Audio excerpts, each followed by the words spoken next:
Luluto po tayo ng ginataang langka. Fresh gulay na langka. At ang kanyang mga sahog, hipon, giniling na pork na pinakuluan ko na, onion, garlic, chili, at nor cubes. At syempre, ang pinaka-importante ang kakang gata at yung pangalawang iga.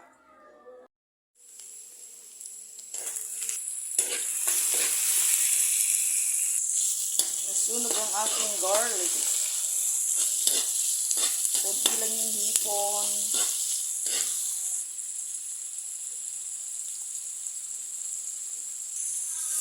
Sunod yung ground pork na pinakuluan ko na.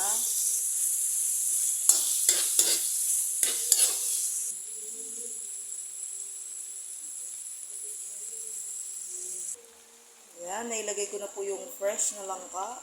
Susunod ko naman yung binlender ko na balat ng hipon.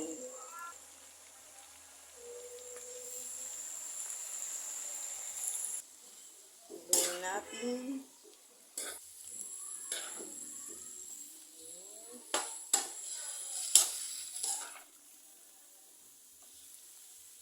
Takpan natin hanggang sa medyo lumambot bago ilagay yung gata.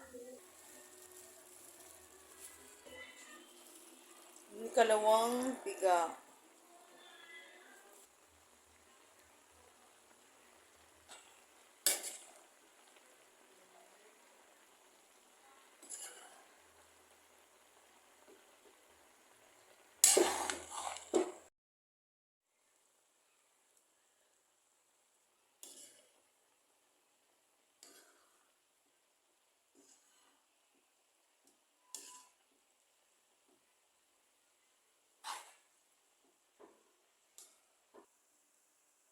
Ayan, nilalagay ko na yung unang gata o yung kakang gata.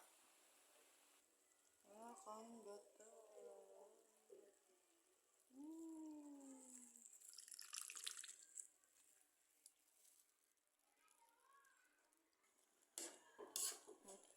After may lagay po yung kalawang gata, haluin lang ng 5 minuto or hanggang 10 minuto, luto na yan. Pwede na po natin siyang i-serve. Ito na po ang ating ginataang langka.